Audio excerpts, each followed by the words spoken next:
What if one of the most ingenious buildings in human history wasn't made of stone, wood, or brick, but from the living earth itself?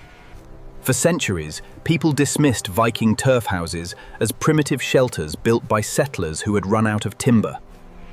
But modern archaeology tells a very different story, revealing these homes were extraordinary machines for survival.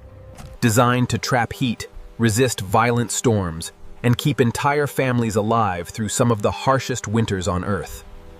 Even more surprising, many of the ideas behind them resemble principles used in sustainable architecture today. How did Viking settlers create homes that could survive for centuries using little more than grass, soil, and driftwood? The answer begins on an island that changed everything they thought they knew. Around 870 AD, when Norse settlers arrived in Iceland, they believed they were beginning a new chapter. Behind them lay the familiar fjords and forests of Norway, a world they had to leave behind. They found a place filled with promise, but also deep uncertainty, unlike anything they had prepared for. What they discovered was unlike anything they had ever encountered in their homeland. Iceland was beautiful, but it was unforgiving, with fierce Atlantic storms sweeping across the open landscape. With almost nothing to slow them down, winters were long, dark, and bitterly cold. Volcanoes regularly reshaped the land, covering fields with ash and reminding every settler that the island itself was alive. Then came the realization that changed everything. The forests they depended on for generations were largely missing. In Norway, timber was the foundation of Viking life. It built their longships, halls, and homes. Wood wasn't simply a building material, it was the backbone of their civilization. But Iceland offered very little of it. Every usable tree became precious. Every wooden beam had to last for decades. Broken timbers were repaired instead of replaced. Old buildings were carefully dismantled so their wood could be used again. Even driftwood that had floated thousands of miles across the Arctic Ocean was collected like treasure. Nothing was wasted. Every piece of wood represented survival. The settlers quickly understood a difficult truth. They could not recreate Norway on this new island. The building traditions that had served their ancestors for centuries no longer fit the world around them. They had two choices: fight the landscape or learn from it. The Vikings chose the second path. Instead of forcing the land to match their traditions, they began studying the island itself. Its winds, its soil, its seasons, and the materials it freely offered. What they didn't realize was that the solution to their greatest challenge had been beneath their feet from the very beginning. Waiting patiently for someone to see it not as ordinary ground, but as one of nature's most extraordinary building materials.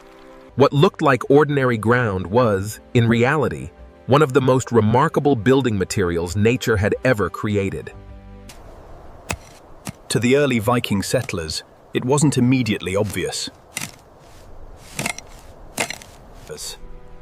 Beneath every step lay a thick layer of Icelandic turf, a living blend of tightly woven grass roots, formed slowly by the island's cold climate. This wasn't loose dirt that crumbled in your hands. It was dense, resilient, and surprisingly strong. The more the settlers observed it, the more they realized the land itself was offering an answer to their greatest problem. When carefully cut with long iron spades, large sections of turf held together almost like giant bricks. The tangled network of roots acted as a natural reinforcement, while countless tiny pockets of trapped air created an insulating barrier against the cold. What seemed soft on the surface concealed an extraordinary internal structure. Layer by layer, the Vikings began transforming the living earth into walls. Those thick walls did far more than keep the wind outside. They slowed the escape of heat, softened the impact of relentless Atlantic storms, and created an indoor climate that remained remarkably stable.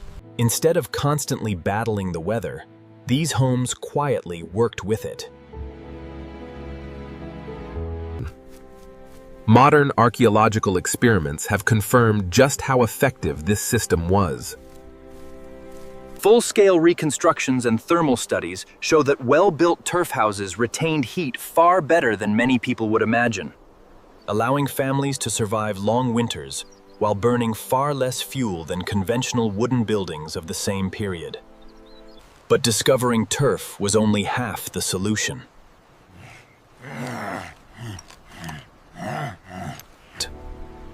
A wall several feet thick was also incredibly heavy.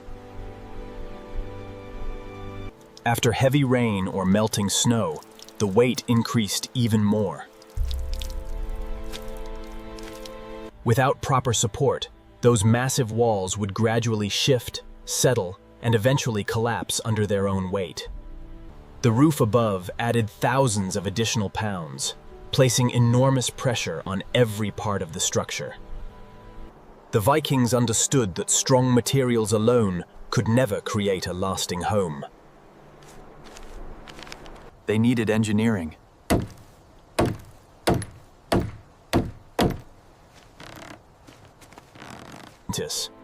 And the elegant solution they developed was so effective that, more than 1,000 years later, archaeologists can still... Because hidden beneath every surviving turf house was an unseen foundation. The quiet masterpiece that made everything else possible.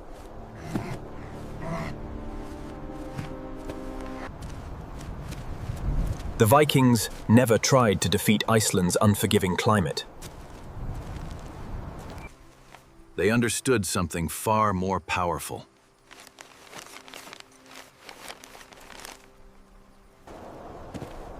The safest way to survive nature was to work with it, not against it. Back in Norway, Viking homes stood proudly above the landscape, supported by heavy timber frames. But Iceland offered no such protection.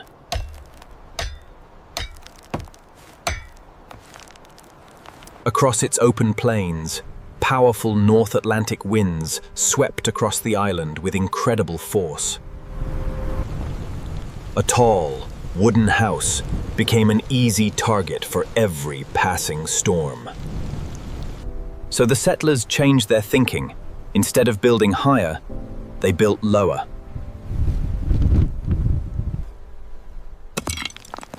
Many Viking homes were constructed partially below ground level, allowing the surrounding earth to become part of the building itself.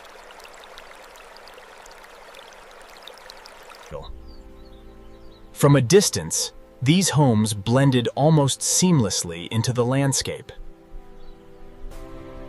appearing more like gentle, grassy mounds than man-made structures. This wasn't an architectural style, it was survival engineering.